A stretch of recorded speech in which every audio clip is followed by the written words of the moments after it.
Rakhine রাজ্যে চলমান গৃহযুদ্ধ ও মানবিক বিপর্যয়ের প্রেক্ষাপটে জাতিসংঘের তত্ত্বাবধানে একটি মানবিক করিডোর চালুর প্রস্তাবে নীতিগতভাবে সম্মত হয়েছে বাংলাদেশ। শুরুতে এটি মানবিক সহানুভূতির নজির হিসাবে দেখা গেলেও এতে লুকিয়ে আছে একাধিক রাজনৈতিক ও নিরাপত্তাজনিত জটিলতা। প্রশ্ন উঠেছে, এই সিদ্ধান্ত কে নিচ্ছে, কোন ভিত্তিতে নিচ্ছে, আর এর ভবিষ্যতের পরিণতি কি? বিশেষজ্ঞরা বলছেন, অন্তর্বর্তী সরকারের পক্ষে এমন কৌশলগত সিদ্ধান্ত নেওয়া কতটা যৌক্তিক তা নিয়ে ভাববার সময় এখনই, বিশেষ করে যখন চীন, ভারত ও যুক্তরাষ্ট্রের মতো পরাশক্তিগুলোর মধ্যে মতানৈক্য বিরাজ করছে। তখন বাংলাদেশকে কেন্দ্র করে করিডোর স্থাপন সামরিক টানাপোড়েন ডেকে আনতে পারে। তাছাড়া জাতিসংঘের প্রস্তাবে সিথওয়ে বন্দর বা অন্য উপকূলীয় অঞ্চল বাদ দিয়ে বাংলাদেশকে কেন বেছে নেওয়া হলো তা স্পষ্ট নয়।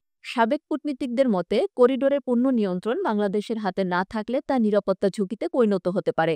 ইতিহাস বলছে, মানবিক করিডোরের আড়ালে অস্ত্র পরিবহন ও সামরিক কার্যক্রমের নজির রয়েছে। ইউক্রেন, বসনিয়া কিংবা কুর্দিস্তানে যেমনটা দেখা গেছে।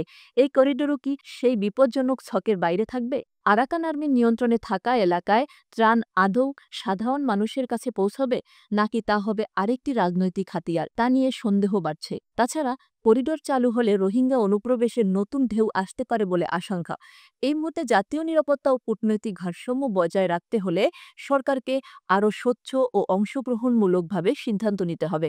নয়তো মানবিক করিডোর বাংলাদেশের জন্য এক নতুন সংকটের দ্বার উন্মোচন করতে পারে। আপনি কি মনে করেন, এই করিডোর বাস্তবেই মানবিক উদ্যোগ, নাকি তা আরও বড় ঝুঁকির শুরু? মন্তব্য জানাতে ভুলবেন না।